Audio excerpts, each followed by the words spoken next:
അസ്സലാമു അലൈക്കും വറഹ്മത്തുള്ളാഹി വബറകാതുഹു. വിദ്യാർത്ഥികളെ 6ാം ക്ലാസ്സിലെ ലിസാനുൽ ഖുർആനിൻ്റെ പാദവാർഷിക പരീക്ഷയ്ക്കുള്ള പാഠഭാഗങ്ങളുടെ ഒരു റിവിഷനാണ് നമ്മൾ നോക്കുന്നത്. ഒന്നാമത്തെ പാഠത്തിൽ നമ്മൾ പഠിക്കുന്നത് മുഅറബ് മബിനിയാണ്. മുഅറബ് മബിനിയായി കോളത്തിൽ നോക്കി നമുക്ക് മനസ്സിലാവും. ഇവിടുത്തെ ഹാദൽ ബൈത്തു, ഹാദൽ ബൈത്ത, ഹാദൽ ബൈത്തി. ഹാദ എന്നുള്ളത് മബിനിയാണ്, അതുകൊണ്ട് എപ്പോഴും അത് ഹാദ എന്ന് തന്നെയാണ്, മാറുന്നില്ല. ബൈത്തു എന്നുള്ളത് മുഅറബാണ്, അതുകൊണ്ട് അൽ ബൈത്തു, അൽ ബൈത്ത, അൽ ബൈത്തി മാറുന്നുണ്ട്. അതുപോലെ അൽ കാബത്തു മുഅറബാണ്, അതുകൊണ്ട് അൽ കാബത്തു, അൽ കാബത്ത്, അൽ കാബത്തി. ഇങ്ങനെ അവസരത്തിനനുസരിച്ച് അഥവാ അതിൻ്റെ ആമിൽ മാറുന്നതിനനുസരിച്ച് ഇതിൻ്റെ ഇറാബ് അഥവാ നസ്ബ്, ജർ, റഫ് മാറുന്നുണ്ട് അല്ലേ.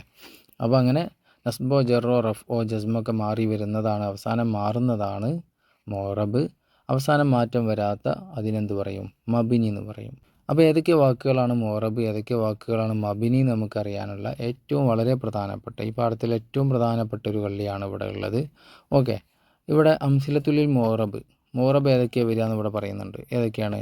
ഒന്ന് ഇസ്മാണ്, സാധാരണ ഇസ്മുകൾ മുഅറബാണ്.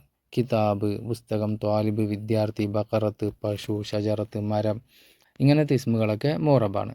പിന്നെ ഫിയൽ മുലാരി, ഫിയലുകളിൽ നിന്ന് മുലാരിയായ ഫിയൽ. മുലാരിയായ ഫിയൽ എന്ന് പറഞ്ഞാൽ അമ്ര, ഗായിബ്, നഹി ഹാദിറൊക്കെ അതിൽ വരും കേട്ടോ. അഥവാ മുലാരിയായ ഫിയലിൽ തുടക്കത്തിൽ ലീ കൂടിയതാണല്ലോ, ലി എഫ് അൽ, അമ്ര, ഗായിബ്. അതുപോലെ തുടക്കത്തിൽ ലാ കൂടിയതാണല്ലോ, നഹി, ഗായിബ്, ഹാദിറൊക്കെ. അപ്പോൾ അതൊക്കെ മുലാരിയാ ഫിയൽ തന്നെയാണ്. അപ്പോൾ മുലാരിയാ ഫിയൽ യദ്ഹബു, തക്തുബു, നജിലിസു, അഖ്റഉ, അങ്ങനെയുള്ള ഉദാഹരണങ്ങൾ മുലാരിയാ ഫിയലൊക്കെ മുഅറബാണ്. ഓക്കെ, എന്നാൽ മബിനി വരുന്നത് ഏതൊക്കെയാണ്? ഇസ്മുകളുടെ കൂട്ടത്തിൽ ഇതാ ലമാഇർ, അദവാത്തുൽ ഇസ്തിഫാം, അസ്മാ ഉൽ ഇഷാറ. ഇത് 3 ഇസ്മുകളാണ്. ഇത്തരം ഇസ്മുകൾ, ബാക്കിയുള്ള ഇസ്മൊക്കെ മുഅറബാണ്, ഈ ഇസ്മുകൾ മബിനിയാണ്. എന്താ ലമാഇർ എന്ന് പറഞ്ഞാൽ? ഹുവ, ഹുമാഹും, ഹിയ, ഹുമാഹുന്ന, അന്ത, അന്തുമ, അന്തും, അന്തി, അന്തുമ, അന്തുന്ന, അന, നഹ്നു എന്നുള്ള ലമീറുകൾ അല്ലേ. ഇതിൽ ഉദാഹരണത ഹുവ, ഹിയ, അന്ത, നഹ്നു ഇവിടെ തന്നിട്ടുണ്ട്. ഇങ്ങനെയുള്ള ലമീറുകളൊക്കെ മബിനിയാണ്. അതുപോലെ അദവാത്തുൽ ഇസ്തിഫാം, ചോദ്യം ചോദിക്കാനുള്ള വാക്കുകൾ, മൻ, ഹൽ, കൈഫ, ഐന, മത, മാ, അങ്ങനെയൊക്കെയുള്ള ചോദ്യം ചോദിക്കുന്ന വാക്കുകളൊക്കെ എന്താണ്? മബിനിയാണ്. അതിലവസാനം മാറ്റം ഉണ്ടാവില്ല. അടുത്തത് അസ്മാഉൽ ഹിഷാറ, അഥവാ ചൂണ്ടിക്കൊണ്ട് സംസാരിക്കുന്ന ഹാദാ, ഹാദിഹി, ദാലിക, തിൽക്ക, ഹാദാദിഹി ഇത്, ദാലിക, തിൽക്ക അത്, ഈ വാക്കുകൾ അസ്മാഉൽ ഹിഷാറയും എന്താണ്? മബിനിയാണ്. അപ്പോൾ ഈ രീതിയിലുള്ള ഇസ്മുകളൊക്കെ മബിനിയാണ്. പിന്നെ ഹുറൂഫുകൾ, അതെല്ലാം എല്ലാ ഹർഫും മബിനിയാണ്. ഓക്കെ, ഫി, മിൻ, ല, ഇന്ന, അന്ന, അല, ഇല പോലത്തുള്ള അത്തരം ഹർഫുകളൊക്കെ മറ്റൊന്നിൻ്റെ കൂടെ ചേരുമ്പോഴാണ് പൂർണ്ണമായ അർത്ഥാവുക. അതാണ് ഹർഫുകൾ. അതൊക്കെ എന്താണ്? മബിനിയാണ്. പിന്നെ ഫിയലുകൾ, ഇസ്മുകൾ നമ്മൾ പറഞ്ഞല്ലോ, സാധാരണ ഇസ്മുകൾ മുഅറബാണ്. ഇതാ ലമായിർ, അദവാത്തുൽ ഇസ്തിഫാം, അസ്മാഉൽ ഇഷാറ അത് മബിനിയാണ്. പിന്നെ ഫിയലിൽ മുലാരിയായ ഫിയൽ എന്താണ്? മുഅറബാണ്. എന്നാൽ ഫിയലു മാലിയായ ഫിയൽ മബിനിയാണ്. ഫഅല, ഫഅലു പോലെ. ഫിയൽ അമ്ര, അഥവാ അമ്ര ഹാലിർ, ഇഫ് അൽ, ഇഫ് അലി പോലെയുള്ള അമ്ര ഹാലിർ അതും എന്താണ്? മബിനിയാണ്. അമ്ര ഗായിബ്, നഹി ഹാലിറൊക്കെ മുഅറബാണ്, നമ്മൾ നേരത്തെ പറഞ്ഞു അല്ലേ. അപ്പോൾ ഈ ഒരു കള്ളിയിൽ നിന്ന് നമുക്ക് മനസ്സിലാവും ഏതൊക്കെയാണ് മബിനി വരുന്നത്, ഏതൊക്കെയാണ് മുഅറബ് വരുന്നത്. ഈ കള്ളി ശരിക്കും മനസ്സിലാക്കി ശരിക്കും പഠിച്ചാൽ വളരെ ഈസിയാണ്. ഓക്കെ, എന്നാൽ ഇനി നമുക്ക് ഇവിടെ ഇതാ നുഅരിബ് അറബിയാക്കുക. കാബ ഇവിടെയാണ്, ഐനൽ കാബത്തു, ഇതെൻ്റെ മദ്രസയാണ്, ഹാദിഹി മദ്രസത്തി. അതുപോലെ മുഫ്രദ് ജം, എല്ലാ പാഠത്തിലും മുഫ്രദ് ജം നമ്മൾ പഠിക്കണം. ബൈത്ത് വീട്, ബുയൂത്ത് വീടുകൾ, സ്വലാത്തു നിസ്കാരം, സ്വലവാത്ത് നിസ്കാരങ്ങൾ. അർത്ഥം പഠിക്കുക. തവജ്ജഹ, യതവജ്ജഹു മുന്നിട്ടു, മുന്നിടുന്നു, മുന്നിടും എന്നാവും. യതവജ്ജഹു എന്നാവും അർത്ഥം. ഉലിയ സ്ഥാപിക്കപ്പെട്ടു. ഓക്കെ, എന്നാൽ രണ്ടാമത്തെ പാഠത്തിൽ നമ്മൾ മാലിയ ഫിയലിൻ്റെ മുസ്ബത്തും മംഫിയാണ് പഠിക്കുന്നത്. മാലിയ ഫിയൽ എന്ന് പറഞ്ഞാൽ ചെയ്തു എന്നർത്ഥം വരുന്നത്. അടിച്ചു എന്ന് പറയുമ്പോൾ അടിക്കുക എന്നുള്ള പ്രവൃത്തി ചെയ്തു അല്ലേ. എഴുതി എന്ന് പറയുമ്പോൾ എഴുതുക എന്നുള്ള പ്രവൃത്തി ചെയ്തു, അഥവാ ചെയ്ത് കഴിഞ്ഞു. അപ്പോൾ അതാണ് മാലിയ ഫിയൽ. അത് ചെയ്തു എന്നാവുമ്പോൾ മുസ്ബത്താണ്, ഇല്ല ചെയ്തിട്ടില്ല എന്നർത്ഥം വരുമ്പോൾ മംഫിയാണ് അല്ലേ. അതാണ് ഈ പാഠത്തിൽ നമ്മൾ പഠിക്കുന്നത്. അതിലേറ്റവും പ്രധാനമായിട്ട് മംഫിയാക്കാൻ തുടക്കത്തിൽ മാ ചേർത്താൽ മതി. കതബ എഴുതി, മാ കതബ എഴുതിയിട്ടില്ല, മാ ചേർത്താൽ മംഫിയായി. അതാണ് മനസ്സിലാക്കാനുള്ളൂ. പിന്നെ അത് സർഫാക്കി പഠിക്കുക എന്നുള്ളതാണ്. ഫാല, ഫാല, ഫാലു, ഫാലത്ത്, ഫാലത്ത, ഫാൽന, ഫാൽത്ത, ഫാൽത്തുമ, ഫാൽത്തും, ഫാൽത്തി, ഫാൽത്തുമ, ഫാൽത്തുന്ന, ഫാൽത്തു, ഫാൽന.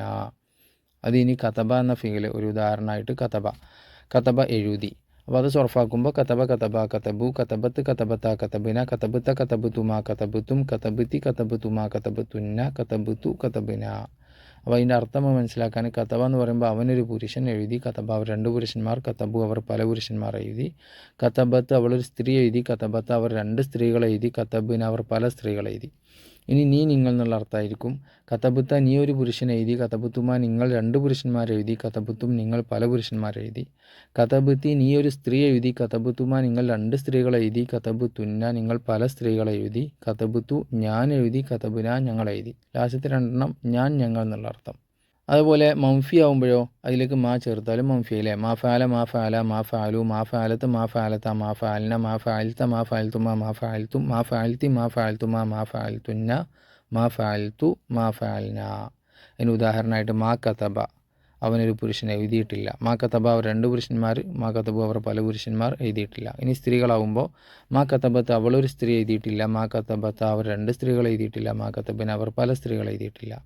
ഇനി നീ നിങ്ങൾ എന്നുള്ളത് പുരുഷന്മാരാവുമ്പോൾ മാ കതബത്ത് നീയൊരു പുരുഷൻ എഴുതിയിട്ടില്ല, മാ കതബത്തുമ നിങ്ങൾ രണ്ട് പുരുഷന്മാർ എഴുതിയിട്ടില്ല, മാ കതബത്തും നിങ്ങൾ പല പുരുഷന്മാർ എഴുതിയിട്ടില്ല. സ്ത്രീകളാവുമ്പോൾ മാ കതബത്തി നീയൊരു സ്ത്രീ എഴുതിയിട്ടില്ല, മാ കതബത്തുമ നിങ്ങൾ രണ്ട് സ്ത്രീകൾ എഴുതിയിട്ടില്ല, മാ കതബത്തുന്ന നിങ്ങൾ പല സ്ത്രീകൾ എഴുതിയിട്ടില്ല. ഇനി നമ്മൾ തന്നെ ഞാൻ ഞങ്ങൾ എന്നുള്ളത് ഒരാളാവുമ്പോൾ മാ കതബത്തു ഞാൻ എഴുതിയിട്ടില്ല, കുറേ ആൾക്കാരുണ്ടാവുമ്പോൾ മാ കതബുന ഞങ്ങൾ എഴുതിയിട്ടില്ല. എന്നാൽ ഇവിടെ ഇനി നമുക്ക് നോക്കാനുള്ളത് ഒരു മുസ്ബത്തിനെ എങ്ങനെ മംഫിയിലേക്ക് മാറ്റുക എന്നുള്ളത് വളരെ പ്രധാനപ്പെട്ടതാണ്. മുസ്ബത്തിനെ മംഫിയിലേക്കും മംഫീനെ മുസ്ബത്തിലേക്കൊക്കെ മാറ്റാനുണ്ടാവും. റജാ ജമിയോ തലാമീതി മുഴുവൻ കുട്ടികളും മടങ്ങി. മാ റജാ ജമിയോ തലാമീതി മുഴുവൻ കുട്ടികളും മടങ്ങിയിട്ടില്ല. ഹർജത്തി ത്വാലിബത്തു ഇല സൊഫി വിദ്യാർത്ഥിനി ക്ലാസ്സിലേക്ക് പുറപ്പെട്ടു. മാ ഹർജത്തി ത്വാലിബത്തു ഇല സൊഫി വിദ്യാർത്ഥിനി ക്ലാസ്സിലേക്ക് പുറപ്പെട്ടിട്ടില്ല. അൽ വലദാനി അക്കലൽ മൗസ രണ്ട് ആൺകുട്ടികൾ പഴം തിന്നു. അൽ വലദാനി മാ അക്കല അൽ മൗസ രണ്ടാൺകുട്ടികൾ പഴം തിന്നിട്ടില്ല. അൽ ബനാത്തു പെൺകുട്ടികൾ ജലസ്ന അൽ മക്കാദി ബെഞ്ചിന്മേൽ ഇരുന്നു. അൽ ബനാത്തു മാ ജലസ്ന അൽ മക്കാദി പെൺകുട്ടികൾ ബെഞ്ചിന്മേൽ ഇരുന്നിട്ടില്ല. എന്നാൽ ഇനി അടുത്ത പാഠത്തിൽ നമുക്ക് നോക്കാം. അടുത്ത പാഠത്തിൽ വരുന്നത് മുലാരിയ ഫീലിൻ്റെ മുസ്ബത്ത് മംഫിയാണ്. മുലാരിയ ഫീലിൻ്റെ മുസ്ബത്തുള്ളത് മംഫി ആക്കാൻ തുടക്കത്തിൽ ലാ ചേർത്താൽ മതി അല്ലേ. മുലാരി ആകുമ്പോൾ ചെയ്യുന്നു ചെയ്യും, ചെയ്യുമെന്ന് പറയുമ്പോൾ ഇപ്പോൾ ചെയ്തുകൊണ്ടിരിക്കുകയാണ്, ചെയ്യും എന്ന് പറയുമ്പോൾ അത് പിന്നെ ചെയ്യാണ് അല്ലേ.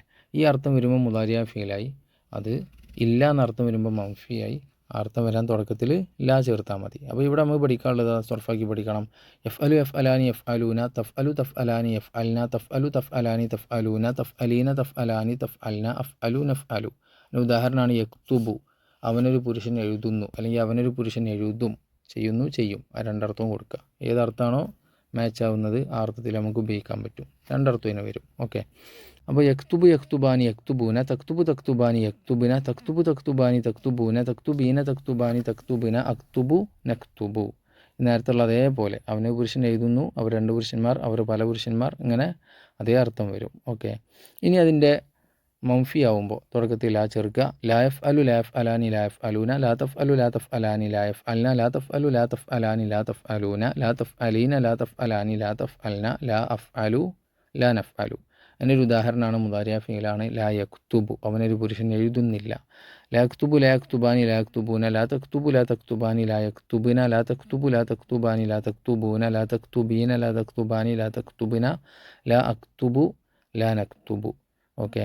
ഇതെങ്ങനെ അർത്ഥം വരിക? ലാക്തുബു അവനൊരു പുരുഷൻ എഴുതുന്നില്ല അല്ലെങ്കിൽ എഴുതുകയില്ല. ലാക്തുബാനി അവർ രണ്ട് പുരുഷന്മാർ, ലാക്തുബൂന അവർ പല പുരുഷന്മാർ. ലാ തക്തുബു അവൾ എഴുതുന്നില്ല, ലാ തക്തുബാനി അവർ രണ്ട് സ്ത്രീകൾ, ലാ തക്തുബിന അവർ പല സ്ത്രീകൾ എഴുതുന്നില്ല. ലാ തക്തുബു നീ ഒരു പുരുഷൻ എഴുതുന്നില്ല, ലാ തക്തുബാൻ നിങ്ങൾ രണ്ട് പുരുഷന്മാർ, ലാ തക്തുബൂന നിങ്ങൾ പല പുരുഷന്മാർ എഴുതുന്നില്ല. ലാ തക്തുബീന നീ ഒരു സ്ത്രീ എഴുതുന്നില്ല, ലാ തക്തുബാൻ നിങ്ങൾ രണ്ട് സ്ത്രീകൾ, ലാ തക്തുബിന നിങ്ങൾ പല സ്ത്രീകൾ എഴുതുന്നില്ല. ലാ അക്തുബു ഞാൻ എഴുതുന്നില്ല, ലാ നക്തുബു ഞങ്ങൾ എഴുതുന്നില്ല. അങ്ങനെയാണ് ഇതിൻ്റെ അർത്ഥം വരിക. മുദാരിയ ഫീലിനെ മംഫീനെ മുസ്ബത്തിലേക്ക് തെറ്റിക്കുക. അപ്പോൾ എന്ത് ചെയ്യേണ്ടി വരും? ആ ലാ ഉള്ളത് ഒഴിവാക്കേണ്ടി വരും അല്ലേ. അപ്പോൾ അത് മുസ്ബത്തായി മാറും. അൽ ഖനമു ആട് ലാ യഅ്കുലുൽ ഉഷ്ബ പുല്ല് തിന്നുന്നില്ല. അൽ ഖനമു യഅ്കുലുൽ ഉഷ്ബ ആട് പുല്ല് തിന്നുന്നു. അൽ ഫല്ലാഹു കൃഷിക്കാരൻ ലാ യഹ്റുസുൽ അർള ഭൂമി ഉഴുതുമറിക്കുന്നില്ല. അൽ ഫല്ലാഹു യഹ്റുസുൽ അർള കൃഷിക്കാരൻ ഭൂമി ഉഴുതുമറിക്കുന്നു. ഓക്കെ. അതേപോലെ തിരിച്ചും മുദാരി മുസ്ബത്തിനെ മംഫിയിലേക്ക് തെറ്റിക്കുക. അപ്പോൾ എന്ത് ചെയ്യും? അതിന് തുടക്കത്തിൽ ഫീലിൻ്റെ തുടക്കത്തിൽ ലാ ചേർത്താൽ മതി. അപ്പം മംഫിയാവും അല്ലേ. യസ്ബഹുൽ ഔലാദു ഫിൽ ബിർക്കത്തി ആൺകുട്ടികൾ കുളത്തിൽ നീന്തുന്നു. ലാസ്ബഹുൽ ഔലാദു ഫിൽ ബിർക്കത്തി ആൺകുട്ടികൾ കുളത്തിൽ നീന്തുന്നില്ല. അത്വാലിബാനി അൽ അബാനി രണ്ട് വിദ്യാർത്ഥികൾ കളിക്കുന്നു. അത്വാലിബാനി ലാ അൽ അബാനി രണ്ട് വിദ്യാർത്ഥികൾ കളിക്കുന്നില്ല. അപ്പോൾ ഈ രീതിയിലൊക്കെ അതിനെ മനസ്സിലാക്കുക. ഓക്കെ. ഇൻഷാ അല്ലാഹ് അടുത്ത പാഠത്തിൽ നമ്മൾ പഠിക്കുന്നത് ജാറും മജ്റൂറുമാണ്.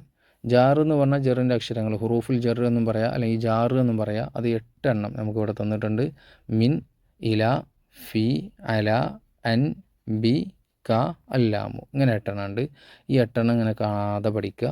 പിന്നെ ഞങ്ങൾ ചെയ്യേണ്ടത് ഇത് വരുമ്പോൾ അതിൻ്റെ ഒരു നിയമം അത് മനസ്സിലാക്കുക. ഈ ജാറ് വന്നാൽ അതിൻ്റെ തൊട്ടടുത്തുള്ള ഇസ്മ്, ഇത് നേരെ ശേഷം വരുന്ന ഇസ്മ് മജറൂറായിരിക്കും. ആ മജറൂറിന് അവസാനം കസ്ർ കൊടുത്ത് ജർ ചെയ്യൽ നിർബന്ധമാണ്. ഓക്കെ, ഇൻഷാ നമുക്ക് ഇവിടെ ഇങ്ങനെ ഓരോ ഉദാഹരണം കാണുമ്പോൾ മനസ്സിലാവും. ഇവിടെ ദാ ഈ സെൻറ്റൻസിൽ നിന്ന് ജാറും മജറൂറും വേർതിരിക്കാൻ ഇങ്ങനത്തെ ചോദ്യങ്ങൾ മിക്കവാറും ഇൻഷാ ഉണ്ടാവും. അപ്പോൾ ദാ ബിൽ കലമി കതബദ്ദാരിസു ബിൽ കലമി, അതിൽ ബി എന്നുള്ളതാണ് ജാറ്, നമ്മൾ പഠിച്ച ഈ ജറിൻ്റെ അക്ഷരത്തിലുള്ളത് അല്ലേ. അതിൻ്റെ മജറൂർ അതിൻ്റെ തൊട്ട് ശേഷമുള്ള വാക്ക് അൽ കലമി. ഇവിടെ ആ ജറിൻ്റെ അക്ഷരം വന്നതുകൊണ്ട് എന്തായി അൽ കലമി എന്ന അവസാനം അഥവാ ജാറിൻ്റെ തൊട്ടടുത്തുള്ള വാക്ക് മജറൂർ, അതിന് അവസാനം കസ്ർ കൊടുത്ത് ജർ ചെയ്യുക. ഇതാണ് ഇതിൻ്റെ നിയമം. ഓക്കെ, അതുപോലെ സഅലൽ മുഅല്ലിമു അനി തിൽമീദി അൻ ജാറ് അത്തിൽമീദി മജറൂർ. അൽഹംദുലില്ലാഹി, ഈ ലി എന്നുള്ള ലാമാണ് ഇവിടെ അല്ലാമു, അതാണ് ജാറ്. എന്നാൽ അള്ളാഹി ലില്ലാഹി എന്നുള്ളത് അള്ളാഹിയാണ് മജറൂർ. കല്ലില്ലി എന്നുള്ള ക അതാണ് ജാറ്, അല്ലില്ലി എന്നുള്ളത് മജറൂർ. ഇതിൻ്റെ അർത്ഥമാണ് പിന്നെ നമുക്ക് മനസ്സിലാവേണ്ടത്. ഈ 8 എണ്ണത്തിൻ്റെയും അർത്ഥം അത് നമുക്ക് മനസ്സിലാവുക എങ്ങനെ, ഇത് ഉപയോഗിച്ചിട്ടുള്ള വാക്കുകൾ സെൻറ്റൻസുകൾ നമ്മളിങ്ങനെ അർത്ഥം പഠിക്കുക. ഈ പാഠം ഫുൾ അർത്ഥം വെച്ച് പഠിച്ചാൽ അത് മനസ്സിലാവും. അപ്പോൾ ഇവിടെയൊക്കെ അൽ മുഅ്മിനു യുഅ്മിനു ബില്ലാഹി, ഒരു സത്യവിശ്വാസി അള്ളാഹുവിനെ കൊണ്ട് വിശ്വസിക്കും, വൽ യൗമിൽ ആഖിർ അന്ത്യനാൾ കൊണ്ടും. ഇവിടെ ബി, അപ്പോൾ ഇതിനർത്ഥം നമുക്ക് മനസ്സിലായി. അൽ മുഅ്മിനു സത്യവിശ്വാസി യുഹിബ്ബു ഇഷ്ടപ്പെടും, ലി അഖി അവൻ്റെ സഹോദരനിക്ക് അവൻ ഇഷ്ടപ്പെടും, സഹോദരനിക്ക് ഉണ്ടാവില്ല ഇഷ്ടപ്പെടും. അപ്പോൾ ഒരാൾക്ക് എന്നർത്ഥം ലീക്ക് വന്നു അല്ലേ. മാ യുഹിബ്ബു ലി നഫ്സിഹി സ്വന്തം ശരീരത്തിനിക്ക് ഇഷ്ടമുള്ളത് സഹോദരനിക്കും അവൻ ഇഷ്ടമായിരിക്കും. അബ്ഗലുൽ ബിലാദി നാടുകളിൽ ഏറ്റവും ദേഷ്യം ഇലല്ലാഹി അള്ളാഹുവിനിക്ക് ഏറ്റവും ദേഷ്യം, അള്ളാഹുവിലേക്ക് എന്നർത്ഥം വന്നു. അസ്വാഖുഹ അവിടുത്തെ അങ്ങാടികളാണ്. അൽ മുസ്ലിം ഒരു മുസ്ലിം യുസല്ലിമു സലാം പറയും, അലൽ മുസ്ലിമി മറ്റു മുസ്ലിമിൻ്റെ മേൽ സലാം പറയും, മറ്റു മുസ്ലിമിൻ്റെ മേൽ എന്നർത്ഥം വന്നു. ഔദു ബില്ലാഹി അള്ളാഹുവിനെ കൊണ്ട് കാവൽ തേടുന്നു, മിനശ്ശൈത്വാനി റജീം റജീമായ ഷെയ്ത്താനിൽ നിന്ന് എന്നൊരർത്ഥമാണ് മിനക്ക് വന്നത്. ഓക്കെ, അപ്പോൾ ഇങ്ങനെ ഇവിടെയുള്ള അതുപോലെ മറ്റു വാക്കുകൾ ഇവിടെ ഉണ്ട്. ഫി എന്നുള്ളതാ ഫിൽ ജൈബി കീഷയിൽ എന്നൊക്കെ പറയും. ഇൽ എന്നൊരർത്ഥം അവർ ഫിൽ മസ്ജിദി പള്ളിയിൽ, മിനൽ മദ്രസത്തി മദ്രസയിൽ നിന്ന്, അലൽ അഹ്ലി കുടുംബത്തിൻ്റെ മേൽ, ഇലസൂഖി അങ്ങാടിയിലേക്ക്. ഓക്കെ, അപ്പോൾ ഇങ്ങനെ സെൻറ്റൻസിൽ നിന്ന് ആ അർത്ഥം എന്ത് ചെയ്യുക നമുക്ക് പഠിക്കാൻ കഴിയണം. അതുപോലെ നുവാരിബു അറബിയാക്കുക എന്നുള്ളത് ഞാൻ മദ്രസയിലേക്ക് പോകുന്നു, അദ്ഹബു ഇലൽ മദ്രസത്തി അദ്ഹബു ഞാൻ പോകുന്നു, ഇലൽ മദ്രസത്തി മദ്രസയിലേക്ക്. അപ്പോൾ ഇലൻ്റെ അർത്ഥം മനസ്സിലായല്ലോ. ഞാൻ പേന കൊണ്ട് എഴുതുന്നു, അക്തുബു ബിൽ കലമി അക്തുബു ഞാൻ എഴുതുന്നു, ബിൽ കലമി പേന കൊണ്ട്. അപ്പോൾ ബീൻ്റെ അർത്ഥം കിട്ടിയില്ലേ. എൻ്റെ പുസ്തകം ബാഗിലാണ്, കിതാബി ഫിൽ ഹക്കീബത്തി കിതാബി എൻ്റെ പുസ്തകം ഫിൽ ഹക്കീബത്തി ബാഗിലാണ്. അപ്പോൾ ഇങ്ങനെ സെൻറ്റൻസുകൾ ഈ പാഠം ഫുൾ അങ്ങനെ അർത്ഥം വെച്ച് പഠിച്ചാൽ ഈ 8 ജാറുകളുടെയും അർത്ഥം എങ്ങനെ വരിക നമുക്ക് ഈസി ആയിട്ട് മനസ്സിലാവും. ഓക്കെ, ഇൻഷാ അല്ലാഹ് നമ്മുടെ റിവിഷൻ അവിടെ അവസാനിച്ചിരിക്കുകയാണ്. നിങ്ങൾക്ക് കംപ്ലീറ്റ് ആയിട്ട് മനസ്സിലാവാൻ കൃത്യമായിട്ട് ഓരോ പാർട്ടായിട്ട് ഓരോ പാഠവും 3ഉം 4ഉം പാർട്ടായിട്ട് വളരെ വിശദീകരിച്ച് നമ്മുടെ ട്യൂഷൻ നടക്കുന്നുണ്ട്. ലിസാനുൽ ഖുർആൻ്റെ കുട്ടികൾക്കൊക്കെ അതിൽ പങ്കെടുത്തുകൊണ്ട് ലിസാൻ വളരെ ഈസി ആവുന്നുണ്ട്. അപ്പോൾ നിങ്ങൾക്ക് ചേരാൻ താല്പര്യം ഉണ്ടെങ്കിൽ താഴെ ഡിസ്ക്രിപ്ഷനിൽ എൻ്റെ കോൺടാക്റ്റ് നമ്പർ ഉണ്ട്, കോൺടാക്റ്റ് ചെയ്യുക, അഡ്മിഷൻ എടുക്കുക. ഓക്കെ, ഇൻഷാ അല്ലാഹ് എല്ലാവർക്കും പരീക്ഷയ്ക്ക് എളുപ്പമാവട്ടെ, നല്ല വിജയം കരസ്ഥമാവട്ടെ. അസ്സലാമു അലൈക്കും വറഹ്മത്തുള്ളാഹി.